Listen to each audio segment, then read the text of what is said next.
কথায় আছে চুরিবিদ্যা মহাবিদ্যা যদি না পড়ে ধরা। বর্তমান যুগ যেমন তথ্য প্রযুক্তিতে স্মার্ট, তেমনি চোরেরাও তাদের চুরির স্টাইলে দারুণ স্মার্ট। কিন্তু এত সব স্মার্ট চোরেদের ভিড়েও প্রায়ই দেখা মিলে বেকুব চোরেদের। রাস্তার এক পাশে ট্রাকের সামনে দাঁড়িয়ে ফোনে কথা বলছিল এই ভদ্রলোক। ট্রাক থেকে গ্যাস সিলিন্ডার নামাতে ব্যস্ত ছিলেন ড্রাইভার সহ সবাই। ধীরে ধীরে ভদ্রলোক বেশি এই চোরমশাই ট্রাকের দিকে এগিয়ে আসেন এবং পকেট থেকে পিস্তল বের করেই হাত সাফাইয়ের মিশনে নেমে পড়েন। পিস্তল দেখে মুহূর্তেই সবাই হতবাক হয়ে যায়, কিন্তু ট্রাকের উপরে থাকা ট্রাক হেল্পার এই সবকিছুই পর্যবেক্ষণ করছিল এবং সুযোগ পেতেই চোর বাবাজির গায়ের উপর ট্রাকের উপর থেকে একটি গ্যাস সিলিন্ডার ফেলে দেয়, যাকে বলে একেবারে সিলিন্ডার হামলা। তারপর আর কি, বেচারা চোর চুরি করতে এসে নিজেই কুপোকাত।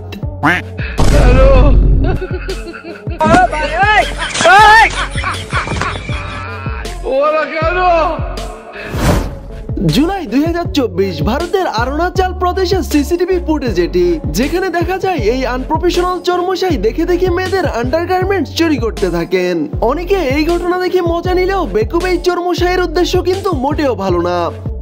ये देखो, कल रात हम अपना घर का बाहर में कपड़ा सुखा के रखा था। हम लोग का घर का बाहर में मालिक जो सीसीटीवी लगा के रखा है साइड, ये हार इन लोग मालूम नहीं था। तो ऐसे हो कि मेरा साइड में जितना जितना कपड़ा है हफेन लोग को नहीं लिया, लेकिन बरा लोग को ले गया, 4 बरा मेरा ले गया। और ये जो चोर करने वाला ये लोग एक हारिंग है, तो हमको देख के बहुत ही खराब लगा है। मेरा बरा को क्यों लेके चला गया। तो এবারে এই চোর বাবাজিকে দেখুন, প্রথমে বাইকে করে এসে বাইক রেখে সোজা ঢুকে যান বাড়ির ভিতরে। তারপর সেখান থেকে একটি কাঠের বান্ডিল নিয়ে এসে তার বাইকে রাখে, কিন্তু কাঠ রাখার সাথে সাথে চাপ লেগে বাইকের হর্ন বাজতে শুরু করে দেয়। ভাগ্য ভালো বাড়িতে কেউ ছিল না। এরপর বেচারা কোনো মতে হর্ন বন্ধ করে আবার ঢুকে পড়ে বাড়ির ভিতরে। তারপর চুরি করে আরো একটি বান্ডিল বাইকে রাখে। বাবাজির মিশন কমপ্লিট, এবার পালানোর পালা। কিন্তু এখানেই বাঁধে বিপত্তি। ভাঙারি মার্কাই বাইকে 2 বান্ডিল নিয়ে পালাতে গিয়ে বেচারা পড়ে মহা মুসিবতে। তারপর কোনো মতে ধরে বাইক সামনে আগাতেই ধপাস, যাকে বলে অতি লোভে তাঁতি নষ্ট। কিন্তু বেচারা চোর হলেও ইমানদার। 2 বান্ডিল নিয়ে যেতে না পারায় 1 বান্ডিল বাড়ির ভিতরে রেখে অন্য বান্ডিল নিয়েই কেটে পড়েন তিনি। এবার এই মশাইয়ের কাণ্ডটা দেখুন। বাইক চুরি করতে এসে তেনার চোখে পড়ে সিসি ক্যামেরা। তারপর ভদ্রলোকের মতো বাইক থেকে নেমে সেখান থেকে চলে যান, কিন্তু কিছুক্ষণ পর আবার আসেন। তবে এবার আসেন পেপার দিয়ে মুখ ঢেকে, মানে বিদ্যা অর্জন না করে চুরিতে নেমে পড়লে যা হয় আর কি। মশাই আগেই নিজের পতনখানা ক্যামেরায় দেখিয়ে তারপর আসেন মুখ ঢেকে। চুরি যদি কোনো আর্ট হয় তাহলে আমার দেখা শ্রেষ্ঠ আর্টিস্ট এই দলটি। মানে সংঘবদ্ধ চুরি কত প্রকার ও কি সবকিছুই তাদের চুরির স্টাইল দেখলে আপনি বুঝে যাবেন। এই গ্রুপের সদস্য মোট 7 জন, যেখানে আছে নারী, বৃদ্ধা এবং তরুণ। তারা আবার এক একজন এক এক বেশ ধরে থাকেন, যেখানে আছে স্কুল ছাত্র, কর্মরত অফিসার এবং সদ্য মার্কেট করে ফেরা গৃহকর্তা। তারা প্রথমে টার্গেট ফিক্সড করে, এরপর নারী সদস্য থাকে সামনে আর 6 সদস্য টার্গেটের খুব কাছাকাছি। প্রথমে সামনে থাকা নারী টার্গেটের একেবারে সামনে চলে আসে এবং পিছনে থাকা বৃদ্ধা টার্গেটকে ধাক্কা দেয়, আর এই সুযোগে একজন হাতের কাজ সেরে ফেলেন। এইভাবে তাদের টিম একের পর এক চুরিতে মেতে থাকেন। মানে চুরিকে তারা এমন এক পর্যায়ে নিয়ে গেছেন যাকে শিল্পই বলা চলে।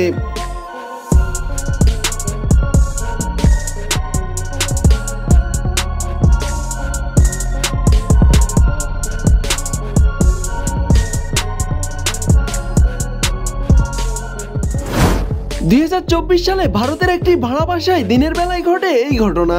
মহিলার হাজবেন্ড যায় অফিসে, আর বাসায় ছিল মহিলা সহ তার 2 মেয়ে। যেখানে দেখা যায় চোরেরা বেশ জোরে জোরে দরজা ধাক্কাচ্ছিল, কিন্তু এই মহিলা যেমন সাহসী তেমনি নাছোড়বান্দা। অবাক করার বিষয় হলো তিনি 3 জন পুরুষের সাথে একাই লড়ে যাচ্ছিলেন। এক পর্যায়ে গায়ের সবটুকু জোর দিয়ে কোনো মতে তিনি দরজার সিটকারি আটকান। তারপর দরজার সামনে সোফা টেনে দিয়ে কোনোভাবে চোরেদের আগ্রাসন থেকে রক্ষা পান। এরপর তিনি পুলিশে ফোন দেন এবং জানালা দিয়ে বাইরে চিৎকার করতে থাকেন।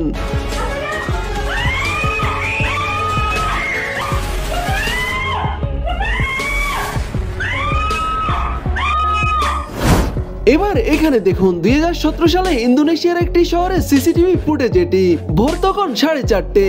একটি শপে চুরির উদ্দেশ্যে পেছন চুলকাতে চুলকাতে ঢুকে পড়েন হেলমেট পরিহিত এই চোর মশাই। এইদিকে দোকানদার বেচারা তখন ভোর রাতের গভীর ঘুমে বিভোর। সবকিছু দেখে নিয়ে চোর মশাই এবার চুরি করতে প্রস্তুতি নিচ্ছেন। প্রথমে সে ভালোভাবে দোকানদারকে দেখে, তারপর আস্তে আস্তে ক্যাশের দিকে হাত বাড়ায়, কিন্তু বেচারা প্রথম চেষ্টায় ব্যর্থ হয়।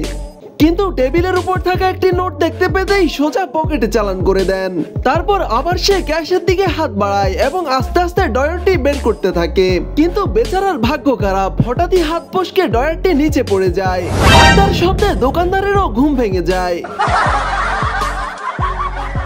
তা দেখে বেচারা চোর যেই দৌড়টানা দিল, তা যদি অলিম্পিকে দিত নিশ্চিত গোল্ডেন মেডেল জিতত।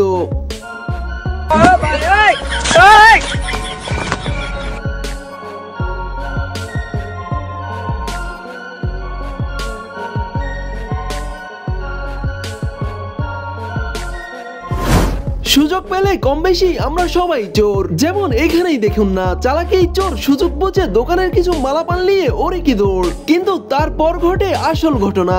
দাঁড়িয়ে থাকা মেয়ে দুটি এই সব কিছুই দেখছিল। দোকানদার বেরিয়ে যেতেই তারাও কার্টুন দুটো নিয়ে হাওয়া। এই জন্যই গুরুজনরা বলেছিল সুযোগ পেলে আমরা সবাই চোর।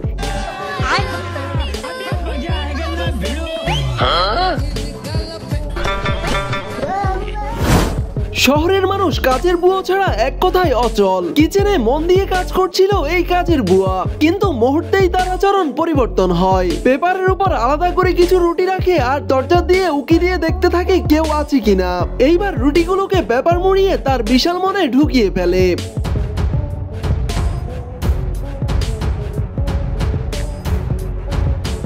কিন্তু একটু পরেই সেখানে বাসার গৃহিণী এসে হাজির। বেচারি বুয়ার আর বুঝতে বাকি নেই আজ সে হাতে নাতেই ধরা পড়েছে। তারপর সে তার বিশাল মন থেকে রুটিগুলোকে বের করে নিয়ে এসে আদর্শ চোরের পরিচয় দেয়। আসলে গৃহিণী বুয়ার উপর নজর রাখছিল সিসি ক্যামেরায়। এমন চুরি যে সে মাঝে মধ্যেই করতো তা আগে থেকেই জানতো গৃহিণী। কিন্তু কথাই আছে না, 10 দিন চোরের আর 1 দিন গৃহস্থের। তাই তো আজ বেচারি পুরো হাতে নাতে ধরা।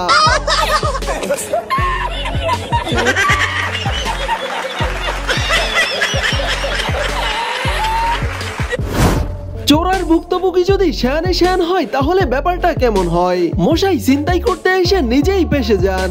আসলে কারো থেকে কেউ কম যায় না। বেশ কিছুক্ষণ এমন লেফট রাইট করার পর চোর বাবাজি সফল হয়ে যেই না পালাতে যাবে, তখনই মেয়েটি হাত থেকে বের করে বাবাজির বাইকের চাবি।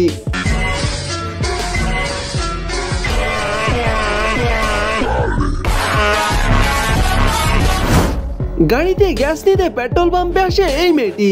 হঠাৎ সেখানে থাকা কালো গাড়ি থেকে একজন ছিনতাইকারী মেয়েটির গাড়িতে উঠে যায়। গাড়ি চালু থাকায় তার ছিনতাই করতে অসুবিধা হওয়ার কথা ছিল না, কিন্তু ঘটনা বুঝতে পেরে মেয়েটি ড্রাইভার বরাবর গাড়িতে উঠে বসে, যার ফলে ছিনতাইকারী সামনে কিছুই দেখতে পারছিল না। আর এভাবেই চোরকে বেকুব বানিয়ে মেয়েটি তার গাড়িকে ছিনতাইয়ের হাত থেকে রক্ষা করে।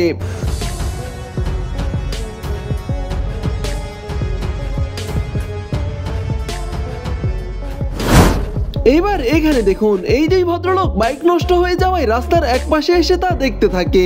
সাধারণভাবে দেখলে এমনটাই মনে হবে, কিন্তু না, তাদের বাইকের কিছুই হয়নি। তারা আছেন মূলত চুরি করার ধান্দায়। বাইক তো শুধু অজুহাত মাত্র। তারপর সেখান থেকে একজন লোক হঠাৎই কারের নিচে ঢুকে পড়েন। তারপর বেশ কিছুক্ষণ কারের চাকা খুলতেই ব্যস্ত থাকেন তিনি। ব্যাস কিছুক্ষণ পর একটি চাকা খুলে বেরিয়ে আসেন তিনি। আজকের ধান্দা মোটামুটি শেষ। ভদ্রলোকের মতো বেশি লোভ না করে এক চাকা নিয়েই চুরি করে চম্পট দেন তারা।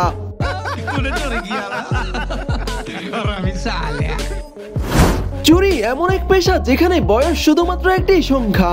দোকানে ভিড় ছিল, এই সুযোগে অল্প বয়সী এই দিদিমণি সেখানে থাকা মহিলার পার্স খুলে তার ভিতরে হাত ঢুকিয়ে দেন। তারপর দোকানদারের সাথে কথা বলতে ব্যস্ত হয়ে পড়েন আর এক হাতে মহিলার পার্স থেকে হাত সাফাই করতে থাকেন।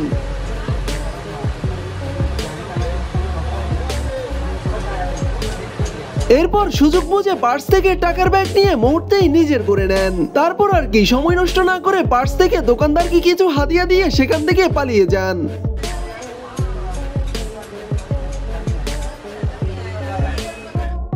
এবার এখানে দেখুন ভিক্ষুক সেজে একটি চোরের দল দোকানের মধ্যে ঢুকে পড়ে আর দোকানদার তাদের ঢুকতে দেখেই চলে যেতে বলে, কিন্তু তাদের টার্গেট আজ ফিক্সড, তাই চুরি না করে আর বের হচ্ছেন না। তখন সেখানে থাকা 4 জন মিলে দোকানদারকে কথায় ব্যস্ত করে ফেলেন আর সেখানে থাকা দলের 52 সদস্য ঢুকে পড়েন দোকানের ডেস্কে। প্রথম ডেস্কে কিছু না পেয়ে চলে যান পিছনের ডেস্কে আর সেখানে থাকা টাকা হাতিয়ে মুহূর্তেই বেরিয়ে পড়েন এবং তাকে অনুসরণ করে তার দলের বাকি সদস্যরাও বেরিয়ে যায়। এইদিকে বেচারি দোকানদার এইসবের কিছুই টের পায় না।